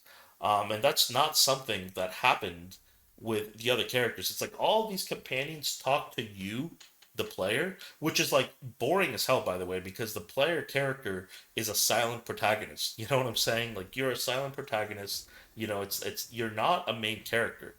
You're not like Sora from Kingdom Hearts or something. You are just a silent avatar, right? So these characters are talking to you, but you're not talking to them. Sometimes you might be given like one out of two options to say something, but like, let's be real, um, that really has like no meaningful impact on the game. So you have this group of characters that don't interact with each other. They only interact with you, and I just found that to be very boring and lame. And it's not like Code Vein 1 is perfect, but like there were scenes where like when after you beat the what is it, the successor of the Rib Cage and Cathedral of Sacred Blood in Code Vein 1, and you go to like that downstairs area and Louis sees Karen like fused with the tree or whatever. Like you can see Yakumo and Mia comfort Louis. Like I know that they didn't have that many interactions, but they at least existed in the same plane of existence. So by the end of Code Vein 1, it felt like you had a squad. You had Yakumo, you had Luid, you had Mia, and then by the end, you also had Ava and Jack. And these are all characters that spoke to each other. Mind you, not very much, but they at least spoke to each other, and it felt like you had a team. Similar to my One Piece comparison, you had a crew of characters, and that's just something that doesn't happen in Code Vein 2 at all. Even when you're getting the second ending in the Ceiling Spire, all three characters are there in the Ceiling Spire, like they're all existing in the same area, but they don't fucking talk to each other at all. It's like they don't even like acknowledge each other's existence. It's so weird and just disconnected. That aspect of the story really like ruined it for me. I'm using another JRPG as an example would be like the Tales of games. The Tales of games have the skits between the party members. And sometimes you might just have a skit with two party members like bickering about some bullshit.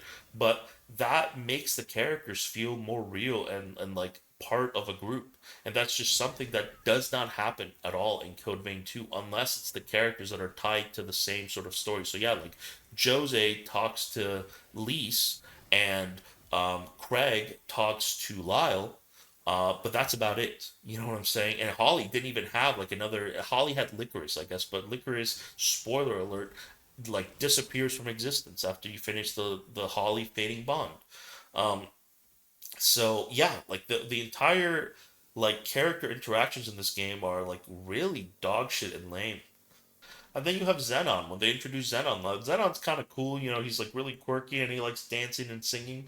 But Xenon didn't have like another character tied to his story. Like, I mean, you can make the argument it's Jadwiga. I think that's her name, Jadwiga, the shop lady.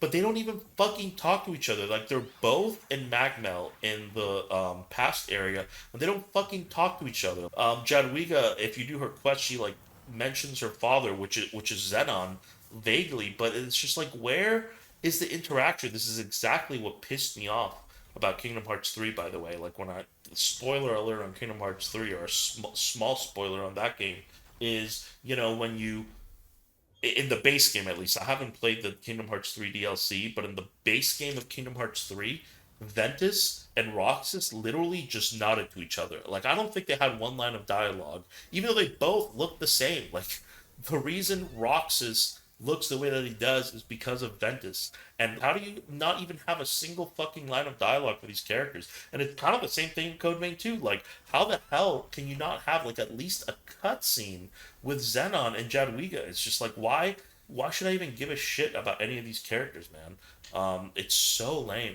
Here's another example. Another spoiler, I guess. Like, later in the game, you find out that Lavinia is Valentine's mother. And like, can you believe it? Like, I don't think there was a single cutscene where Valentine and Lavinia spoke to each other. Like, is that too unreasonable? Like, is that an unreasonable take for me to expect these characters that are like connected somehow to have a single line of dialogue? Like, what the fuck, man? Like, the story is so disconnected. It just feels like very amateurish. Like, it just feels like some random shitty fan fiction from like DeviantArt or something. It's just so nonsensical. You know, you have these plot reveals about these characters, and they just don't lead to fucking anything. Like, oh, okay, Lavinia is Valentine's mom. Cool. Then what? Nothing. Oh well, you know, Jadwiga is Xenon's daughter. Okay, cool. What happens then? Oh yeah, fucking nothing. Um, it's just, I could not get into the story at all, just because there's just like that extra lore just doesn't exist in this game. I feel like there's more lore inside characters in Code Vein 1 than there are for main characters in Code Vein 2.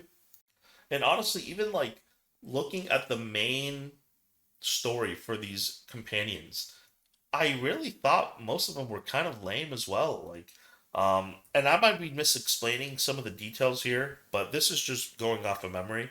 Like, for example, and again, like, spoilers on this shitty story, I guess, for anyone that might care. When when you're doing Josie's story, you know, she talks about how, um, she pushed her sister away. I think the lore was like they can't control their Gula bloodline, and then like Lise tried to kill herself so that um, Josie wouldn't get hurt, and then Josie got mad at that, and then she never talked to her sister again. I mean, like, I'm obviously leaving some detail, but like that's like the, I feel like the basic gist of that interaction. And it's just like just weird and stupid, honestly. Like, I just couldn't get into it. Like, this whole um relation with Jose and her sister. Oh yeah, I really love my sister. I really care about her, but she's the one that chose to never talk to her again. It's stupid as hell. Moving on to Lyle's story, I actually am re-recording this because honestly, I was getting so tilted that I was getting a little too heated. So I'll try my best to go over Lyle's story. There are honestly still parts of it that I don't even understand. I've tried looking it up on the wiki and on the internet, and I haven't had much luck. So I'm going to try my best to describe the story as I understand it. But I still think it's not very good.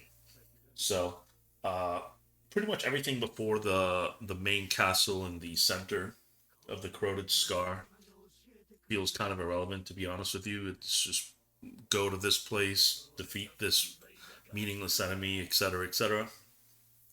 Once you make it to the structure in the center of the scar, you fight, and I shit you not, two of the same enemy, the Runeblade guy, and you've already fought this enemy two times before already, by the way. There's one as a side dungeon in Magmel, I believe, and then you fight it before you go into the Sunken City for the Jose story.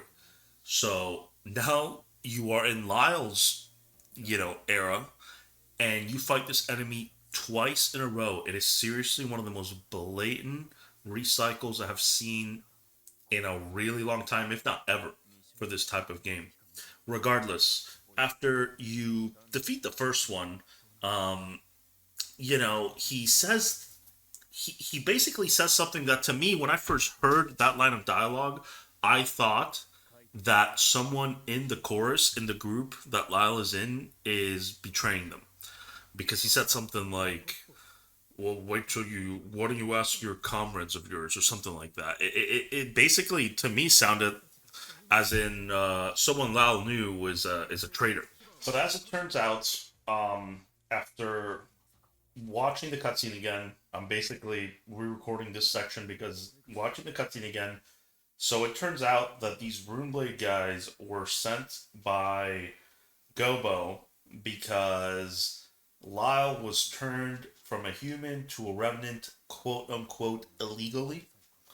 And I'm sorry, man, but that's lame as fuck. And one of the biggest reasons why that is so lame is because Gobo doesn't show his face a single time in this entire Lyle section. He doesn't show up in the first part of the Lyle storyline. He doesn't show up in the Fading Bond. The only time Gobo shows up at all in this entire game is during the Jose storyline. And like I said earlier in the video, Gobo is probably one of the most half-baked villains I've ever seen. It feels like he could be cool, but the devs kind of just gave up halfway through the game, and there's just it's just nothing. I mean, you first see him in Sunken City, and he's kind of set up to be this villain, and you fight him in the Jose Fading Bond, and that's it.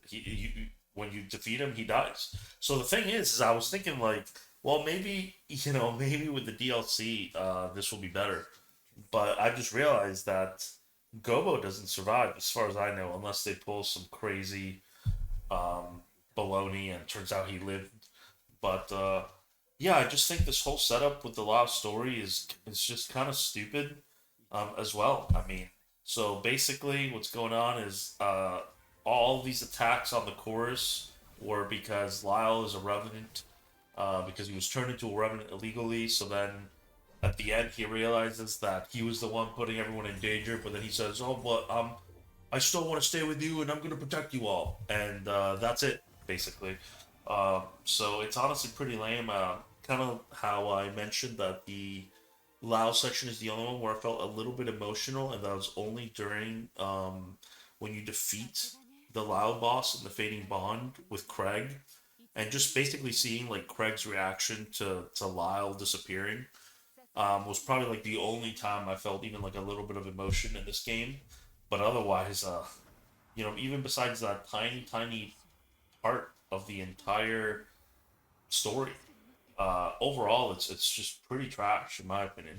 Lastly, it's the Holly story. Now this one, once again, after I was listening back to my original recording of this, I was getting real pissed off. So once again, for this one as well, I'm gonna try not to get heated, because I think the whole Holly segment is really really bad.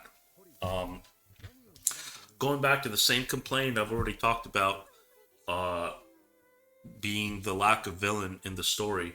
When you first enter Holly's, not side quest, but main story segment, she mentions how her father, Camillo, is just this piece of shit, and how she's keeping him alive. I forgot the exact reason, but I don't think it really matters that much. But she's keeping him alive, but she basically makes sure to mention that, her father is not a good guy. And I'm sitting there thinking, Holly is the third one you do.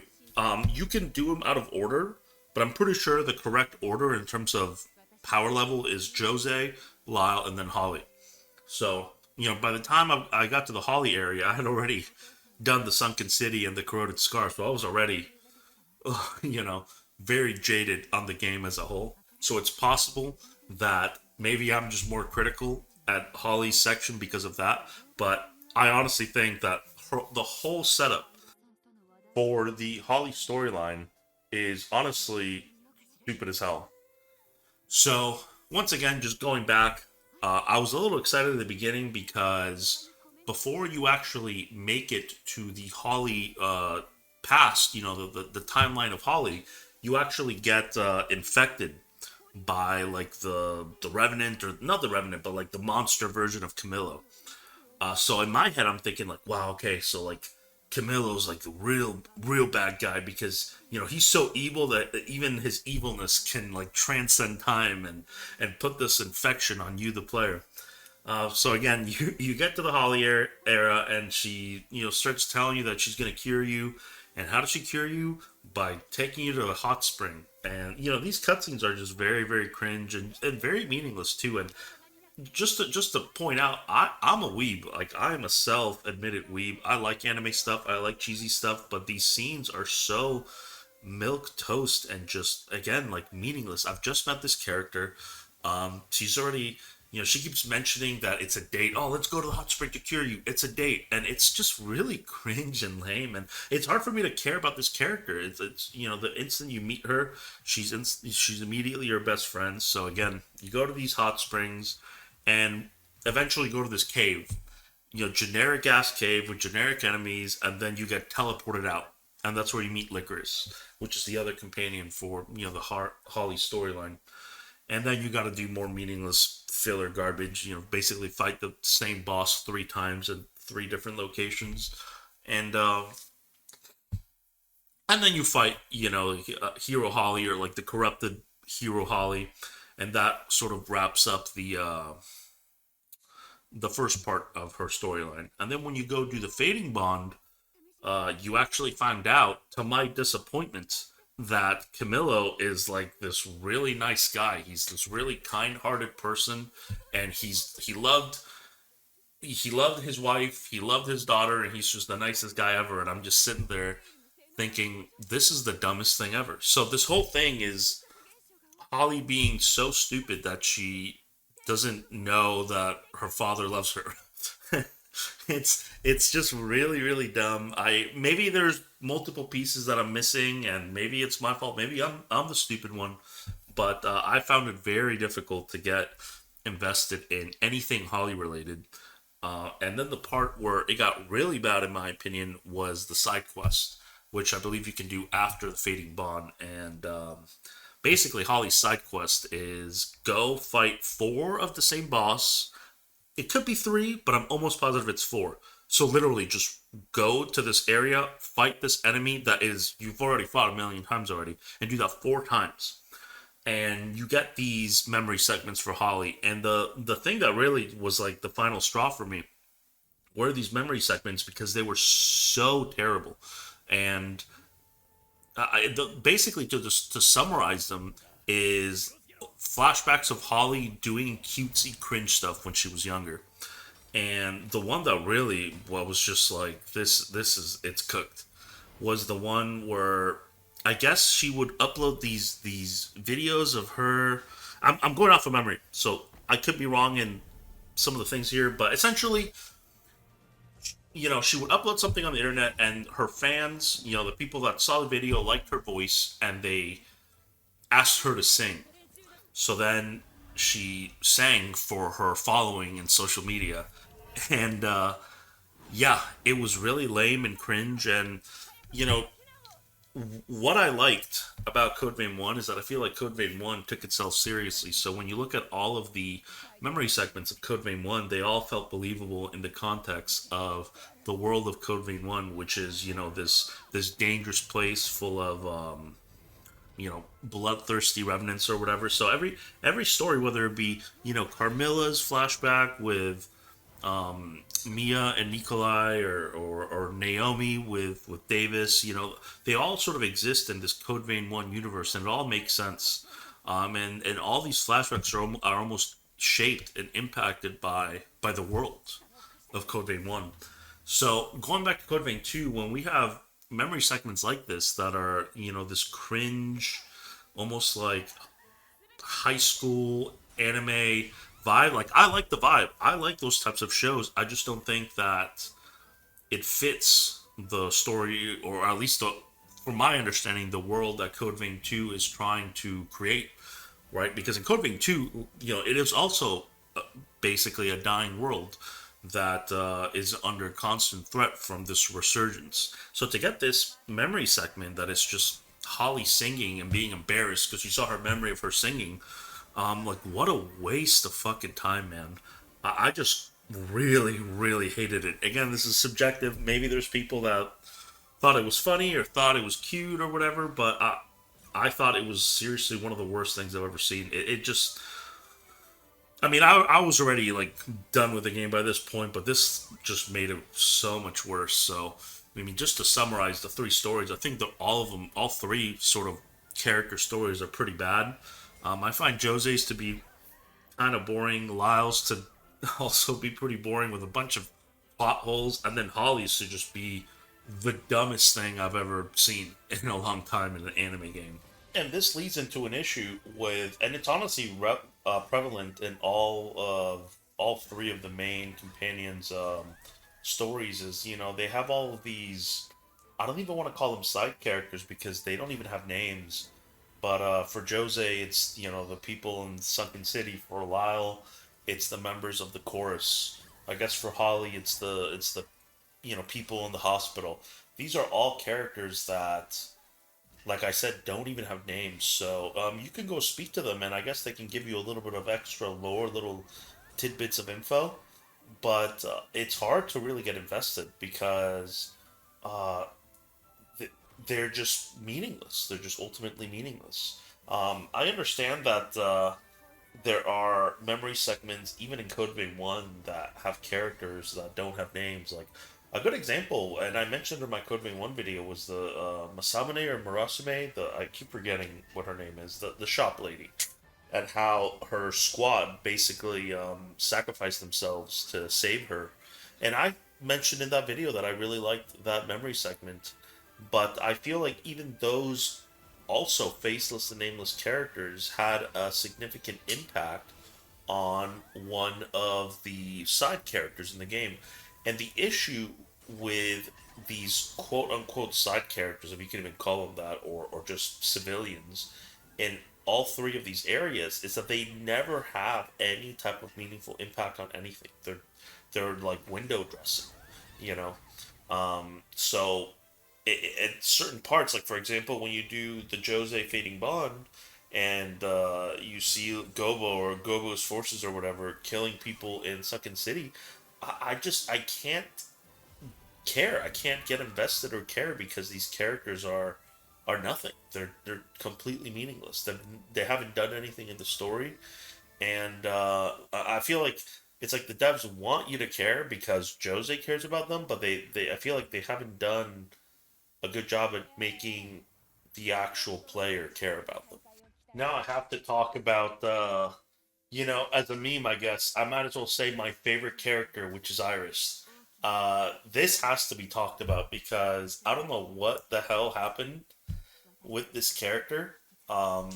She literally serves zero purpose in the entire game, and it's kind of funny because I feel like you can see how the devs at some point must have had some kind of plan or connection between Iris and Lyle in the game, and they just forgot or didn't have the dev time or whatever. Because when you go fight Hero Lyle, Iris is there, like basically just telling you, hey, you have to defeat this enemy, and but it's never brought up again ever. You know what I mean? After you defeat Lyle, this is never revisited again. And the most hilarious part about Iris is that she didn't even show up in the final ending of the game. So when you get the true ending of the game, it has the scene where all the characters are together. Basically,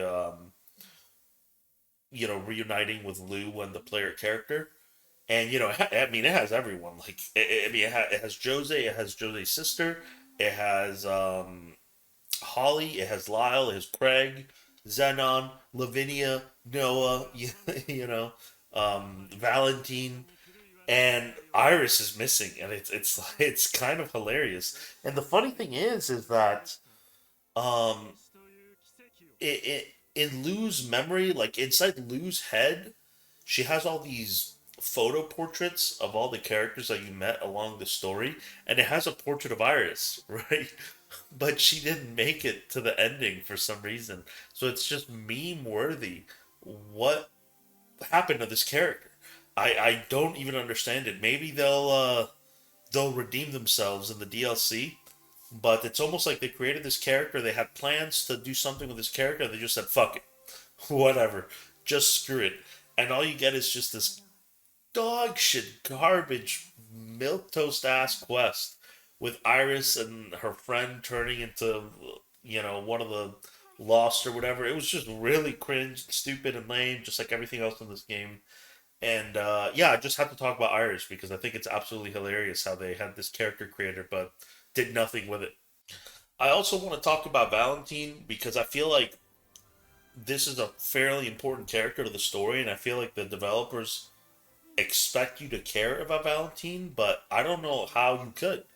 Because, in my head, when I first saw Valentine, I thought that he would basically be like the Louis of Code Vein 2. And to be honest with you, for 99% of the game, he's gone. Like, he's disappeared. You have some shitty side quests where you go to through these portals and fight generic enemies slash mini bosses, and you become friends with him at the end, and then that's it. And the only time you really see him is at the very, very end of the game. And I feel like at the end of the game, what Valentine is trying to do, which I guess is basically destroy Revenants because they're the reason why the Resurgence exists. And I feel like, I don't know, man, it was really bizarre because I feel like you're supposed to care about this character, and I've never cared so little about a character in a very long time. To the point where even when I got the true ending of the game, and Valentine is in that sort of section where it has every all of your companions, and I was like, why is this guy even here? Like, I've talked to this guy like one time. It's really weird. I mean, I feel like with Louis in Code Vein 1, like you've been traveling with Louis the entire game. He's the first companion you meet from the first basic, basically the first dungeon in the game. So I feel like, with some of the endings where, like spoiler, I guess there's an ending where I think it's the bad ending of Code Vein 1 where Louis kills you, the player, so you don't frenzy. But I feel like that is way more meaningful because Louis is again like the first companion that you met in Code Vein 1. Um, and with Valentine, like you barely spoken to this character. Like, how am I supposed to give a shit? I also have to talk about the absolutely disgusting dog shit time waster side quests for some of the other companions. And there's two that I need to mention, and that is Xenon's and Craig's. Both of these side quests, in my opinion, have no reason to exist. The Craig side quest, you're basically going from hot spring to hot spring and then getting a generic cutscene, and that's it. There's no combat involved, which is fine. I'm not saying combat has to be involved, but I don't know why the devs make you teleport to walk 2 feet to the hot spring. This whole thing could have been a cutscene. The whole thing could have been a memory segment. There's just I don't know why make it such a waste of time. You know what I mean? It's almost like they had to check off a list. Well, we need to give Craig a side quest, but they couldn't be fucked to actually make anything interesting. So they just made it so you go to the hot springs with them and just talk about some bullshit. Um, and then the other one was Xenon's, which was honestly not that different. You basically just go to these different locations and sit there, and I think you drink tea with Xenon, and again, he says some other meaningless garbage that doesn't matter, and that's the whole fucking quest, man. The, I mean, I mentioned that the Code Vein 1 quests were really bad, and they are absolutely horrible. So I guess you can make the argument that Code Vein 2's side quests are better, but that ain't saying much because they are still a big pile of dog shit. So that's pretty much it. I mean, I'm sure I missed some stuff when it comes to the story, but I honestly think the story is really really dog shit. It's kind of rare for me to really care so little, especially about an anime game story. Um, and I don't claim to be like an expert when it comes to many JRPG stories. But and like even I mentioned in the Code Vein 1 video, I don't consider Code Vein 1 story to be this masterclass perfect thing either. But I found that it was competent at what it set out to do, and it did a good job. And I just feel like in Code Vein 2, I really did not give a shit about a single character except maybe Lyle and Craig. Um, and everything else was just garbage. The game not having a villain, I think, severely hurts it because there's just nothing to strive to defeat. I mean, again, you're just fighting against this faceless, nameless resurgence phenomena, and I just don't think it works very well. And I don't think the developers did a good job at making the story engaging, which is weird, man, because I still see people like in Reddit and YouTube comments will be like, "Oh, the story is way better than the first game." And I don't know what the hell they're smoking. I find this to be one of the shittiest stories I've ever experienced. Um, Again, I've played a few Tales of games, and I quite like them. I played Tales of Hearts R. I played Tales of Innocence R. That one I found the story to be not as good. I've played a decent chunk of Tales of Arise. I've played the Kaseki, the Legend of Heroes games. Trails in the Sky 1 through 3, Trails of Azure, Trails of Zero, and Trails of Azure. The point I'm making is that I like stories in anime games, but this is seriously one of the worst ones I've ever experienced. I'll have a section near the end of the video just to talk about some miscellaneous stuff that I thought was also pretty bad. One thing that I just have to talk about is the gifting system. It's seriously one of the most asinine things I've ever seen. I really wasn't a huge fan of the gifting system in Code Vein 1 either, but at the very least, it was straightforward and simple. You know, you look up at the list of what gifts each companion likes. You give them the gift, and then you use the points that you get to get items. You know, and that's it. But in Code Vein 2, if you want to use the weapons, for example, all of the companions, you can use their weapon in the game. But to get the weapon to show up in their exchange menu, you have to get to a certain level of affection. Now the problem is that the affection in Code Vein 2 is measured in three different hidden stats.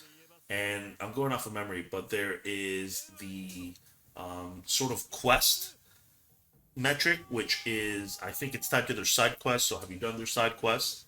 There is the gift portion of the affection, which is like how many gifts have you given them, and then there is the like travel metric, which is how long have you traveled with this companion.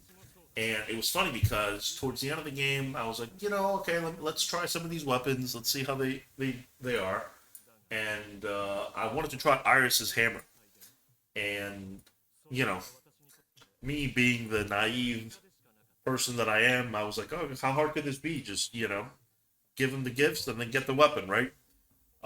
So I cheat engine. I look up what gifts she likes, and I cheat engine, like 50 of them. I'm like, I just want to try the weapon, and I'm gifting her shit. I'm gifting her all this stuff, and the weapon is not showing up in the shop. And as it turns out, uh, it the just by spamming the NPCs with gifts is not enough to get the weapon to show up to exchange it.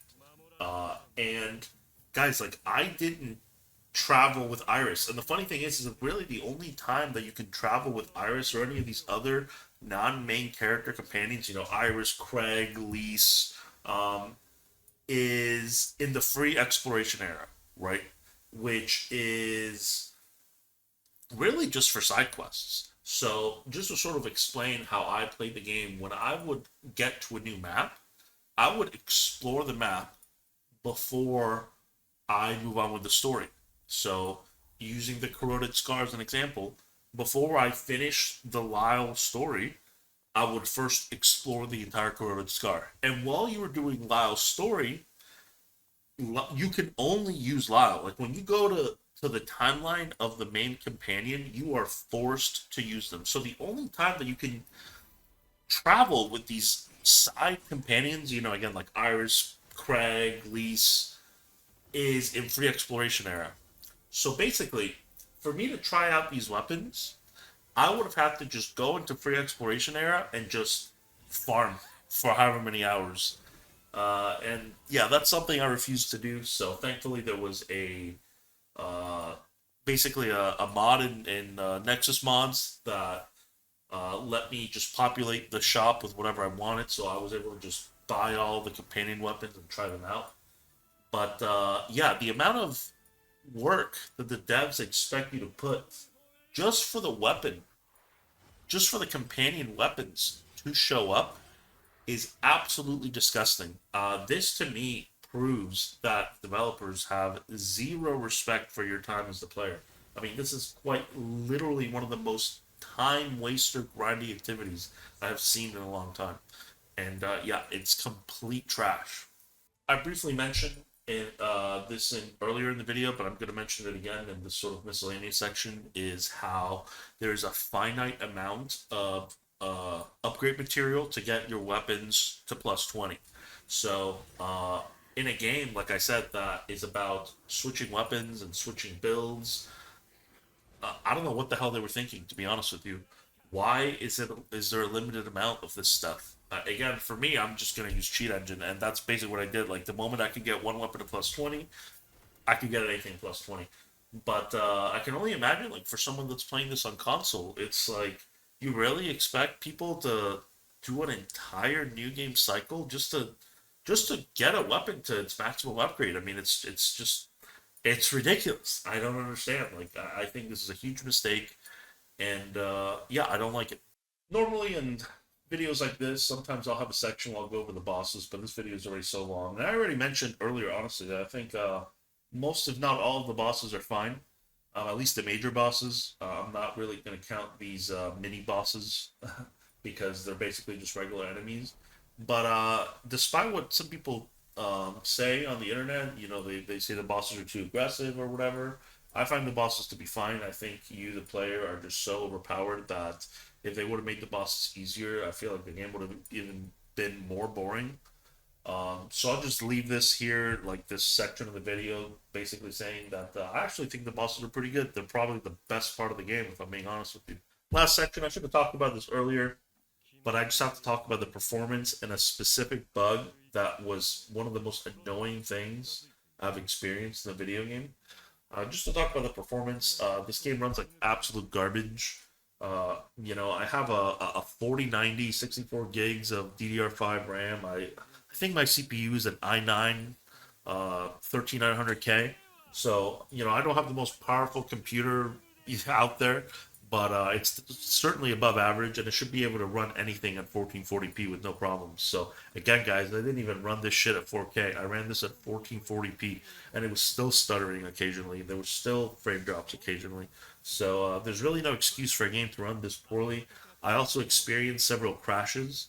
Um, Honestly, at first I thought that maybe it was due to the mod because one of the crashes definitely happened towards the end of the game, but I also had the game crash near the beginning of the game as well, if I remember correctly. I mean, I'm going off of memory, but most of the games I've played in recent memory have not crashed a single time.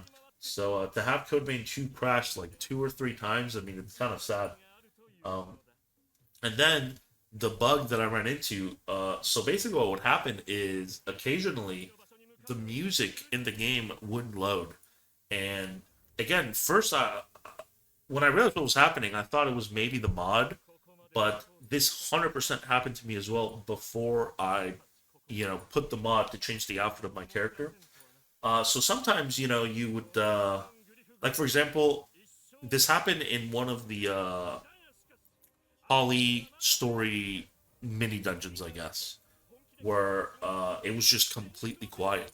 Like the sound effects were still playing, but there was no music. At first, I thought it was intentional, as in a thematic decision to maybe make the area more scary or spooky or whatever. But no, that's definitely not the case. There should have been music playing, and there wasn't. And towards the end of the game, when I was in the ceiling spire, this was happening a lot, and it was driving me fucking crazy, man. It was driving me absolutely crazy because, like I mentioned earlier in the video, the music is like one of the few good things about the game, and to have the music not load was really driving me nuts. And the crazy thing is that even closing the game and reopening it wasn't fixing it. The only way I found to fix it was by basically killing myself in the game, and that would reload the music. So it was very, very weird. And the thing is that I couldn't find any info on it anywhere. I was like scouring Reddit and Steam forums trying to find someone that ran into this. I don't know what, maybe it only happened to me, but again, I've played a bunch of games on in recent memory on my computer, and I haven't run into these problems. Like this is strictly a Code Vein 2 issue, and yeah, like I just have to have this section. I mean, the game runs like absolute utter dog shit. And that's pretty much it. I mean, this is just sort of the summary of the video. Uh, what a shame. If there was a game that I wanted to be good, it would have been this one because I really, really love the first game. I think it's actually really, really good. And honestly, I never would have imagined that they would have made a Code Vein 2 because most people didn't really like Code Vein 1 that much. So I was very excited for the Code Vein 2 announcement, and just to see the game turn out this way is very, very sad. I'm kind of curious if the developers themselves wanted to make an open world game or if it was some executive at Bandai Namco that basically forced them to do it. It's like, hey guys, well, greenlight Code Vein 2, but go ahead and copy Elden Ring because Elden Ring made a bunch of money. And this is the result. I mean, the game runs like shit. The game is buggy. And yeah, it's a very, very tragic turn of events, at least for me. I know there's people that like this game, and sometimes I wonder if the people that really like the game are more into it for the RP element of it, because especially like in the Code Vein Discord, you'll see a lot of people taking a lot of pictures, and I'm sure that the photo mode in the game is really good. But when I play this game, I don't play this game to take pictures of an OC. You know what I mean? So I'm playing the game just as a Souls like, and sometimes I wonder if people that really, really like the game really mainly like it because they might like one of the characters and they like the character creator. And they just kind of give the gameplay a pass because that's not really the main reason why they play this game. I could be wrong, but I did notice that, especially in the Reddit too, in the Reddit and the Discord, there's a lot of people that I feel like probably most of what they do in the game is just take pictures in the photo mode. But yeah, regardless, overall, I think the game is like easily below average. I don't even think this game gets a 5 out of 10 from me. It's honestly like a 3. I don't really ever want to play it ever again. It's one of the biggest disappointments that I've experienced in a long time. And honestly, like the DLC would have to go absolutely crazy to even save the game. And honestly, after that patch where they basically buffed the hell out of the player and nerfed the enemies, I suspect that I don't have much hope for the game. Let's just say that. So yeah, I honestly I don't recommend it, but you know that's just my opinion. So that's pretty much it.